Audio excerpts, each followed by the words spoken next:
জীবনে সত্যিকারের সুখ খুঁজতে চান আর জান্নাতের পথ জানতে চান, তাহলে আজ আমরা শুনব এক অসাধারণ গল্প, ধৈর্য আর কৃতজ্ঞতার এক বিরল উপাখ্যান যা আমাদের জীবন বদলে দেবে।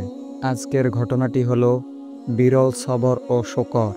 আসুন দিনের দাস্তানের আজকের এই শিক্ষণীয় ঘটনায় ডুব দেই।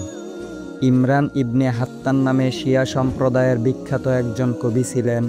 তার মেধা ও স্মৃতিশক্তির প্রখরতাকে ঘিরে বহু কৌতূহলী ঘটনা আজও কিংবদন্তি হয়ে আছে। আল্লামা জমখশরী রহমতুল্লাহি আলাইহি বলেন, ইমরান ছিল ভয়ঙ্কর কুৎসিত ও কালো প্রকৃতির। অপরদিকে তার স্ত্রী ছিল পরমা সুন্দরী, রূপসী ও লাবণ্যময়ী। একদিন দীর্ঘক্ষণ ইমরান ইবনে হাত্তানের দিকে তাকিয়ে থেকে স্ত্রী বলল, আলহামদুলিল্লাহ। ইমরান জিজ্ঞাসা করল, কি ব্যাপার, তুমি আলহামদুলিল্লাহ বললে কেন? স্ত্রী জবাব দিল, আমরা দুইজনেই জান্নাতি, তাই শুকরিয়া আদায় করলাম, আলহামদুলিল্লাহ।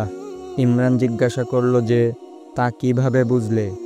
স্ত্রী বলল, আপনি আমার মতো পরমা সুন্দরী স্ত্রী পেয়ে কৃতজ্ঞতা জ্ঞাপন করছেন, আর আমি আপনার মতো স্বামী পেয়ে ধৈর্য ধারণ করছি।